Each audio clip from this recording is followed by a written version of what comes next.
Hi, my name is Nicole Wisnick, and I'm doing anabolic steroids, illegal and legal versions for my nutrition/performance enhancing drug project. Now, before I talk about legal steroids, I want to talk about what they are. A steroid is a synthetic hormone that resembles testosterone and promoting the growth of muscle. Now, there are different kinds. There's creatine, which isn't really a steroid, it's more of a performance enhancing drug, but they give similar side effects. I mean, creatine helps you build muscle as well. And when I'm going to be talking about the steroids, I'm only going to be talking about them by their commercial name or the abbreviation because I have no idea how to pronounce the generic name. So we have creatine, MMP, DMAA, and Nebido, which is only can't really do anything with it. I mean, it's more of like a medical thing than it is really a steroid. Now, why is it legal? They're known as multi-ingredient pre-workout supplements, and they really help you grow muscle, cell repair, like I had said before. But they have to be described by a doctor or physician. I mean, they absolutely have to be because this is more associated with disorders through men, like muscle wasting and testosterone production disorders. So if it's not prescribed, it's essentially illegal, and it's grouped as anabolic androgenic steroids, AAS. Now, the first one I'm going to talk about is MMP, and not all of them have therapy uses, but this one does. So, the therapy use is that it does enzyme replacement therapy or a hematopoietic stem cell transplant, and it ties kind of into the function because the function of it is that it degrades almost every component of the ECM, and the ECM is the extracellular matrix that basically plays a supporting role for organs and tissues, but actively participates in other functions such as regulation of cell cycle and cell motility, survival and apoptosis. And apoptosis is basically programmed cell death if something isn't exactly going as it should be. And it also has distribution of growth factors and integration of signals into cells. And basically, why you would want to degrade the ECM, because I know it sounds really important, it's basically if the ECM is not if it's not working as it should be. It's programmed to work one way, but it's working in an opposite way to where it's giving men disorders, low testosterone production. It's really just they have to fix it with enzyme replacement or hematopoietic stem cell transplant. That's why. And it helps cell repair and growth. So basically, after the enzyme replacement or the stem cell transplant, it helps cell and repair and growth through it, and you can take it by injecting it. But the effects of it are musculoskeletal syndrome, which is basically disorders comprised of diverse functions affecting bones, joints, muscles, and connective issues. And you can also have effects like tendinitis, like fibromyalgia, or I know I pronounced that wrong, but it's fine.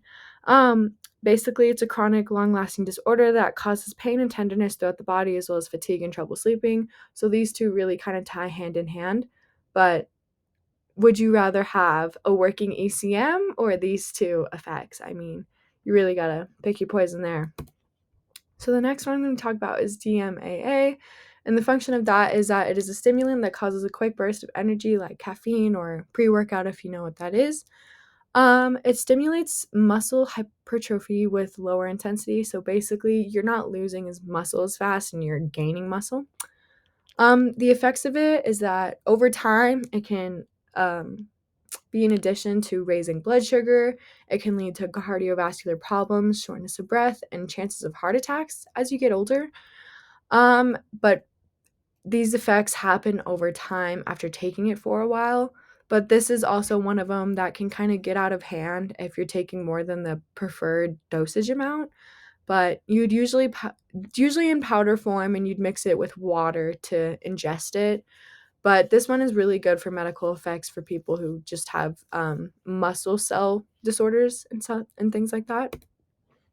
Now, talking about the illegal steroids, we have Halo, VAR, DECA, and Tren, and two oral, two injectable. I know I didn't say it here, but it is injectable.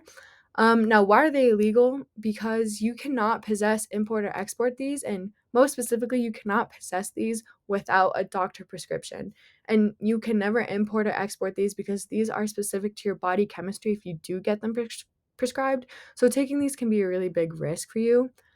But people, when they're usually taking these illegally, they take them tend to 10 to 100 up the usual dosage, and these high doses can cause mood and behavioral effects over time. So it's really dangerous to take these out of the preferred dosage. And usually the people who take these are men who are associated with body dysmorphia, as they think, usually most of the time they think that their body looks too skinny and they'd like to gain more muscle so they look bigger, so they take these steroids.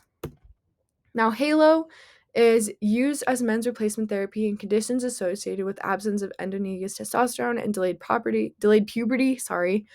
And basically, like, they kind of tie in with each other. If like endogenous testosterone is basically not enough testosterone, like, and you're not producing enough for your body, and delayed puberty, you're not hitting puberty at the age you should be.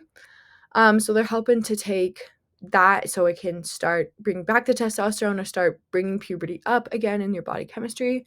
But this is also used for women who have reoccurring breast cancer as well. And this is taken by pill form. The effects of this is nausea, headaches, skin color changes like flushing out or getting really red, and also having oily skin. Now, the next one is tren. The function of tren is to increase strength, lose fat faster, gain muscle.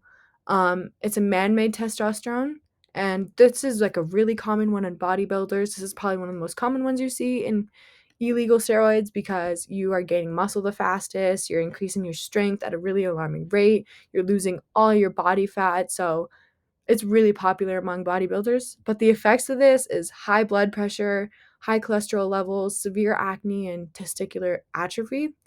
And also another one that I didn't put on there, but when these bodybuilders are building too much strength in their specific parts of the body, like let's say the arm, for example, they could build so much strength to where their tendon snaps from how big the muscle is. So it's really dangerous when you're playing around with this kind of stuff. Now, the side effects of all of the steroids, whether it be illegal or legal, I mean, you're going to have these side effects if you take them for a prolonged amount of time. It doesn't matter. You can have psychological side effects like severe mood swings, paranoid delusions, impaired judgment, mania and anger, dependence and addiction. And you can have physical ones as well, like acne, swelling, fluid retention, pain with urinating, gynocosmetia, which is enlarged male breasts, specifically in males, increased red cell count, hair growth/loss, low sperm count, infertility, and liver damage. And just to narrow it down to more like of a group, a woman typically see more of a change in their menstrual cycle, a deepening of their voice, and more body/facial hair. Kids, they get stunted in all ways in puberty, height, maturity, brain development. Like they just steroids stunt them in every way. But for men, they, like I said, have testicular atrophy, sterility, and enlarged breast. So really, everything that should be working for them doesn't really work anymore. But yeah, those are all the effects of anabolic steroids, and I really hope this presentation helped make you realize the differences between the two illegal and legal ones. And I hope it also cleared up any confusion you might have. But thank you for watching my presentation, and I hope you enjoyed.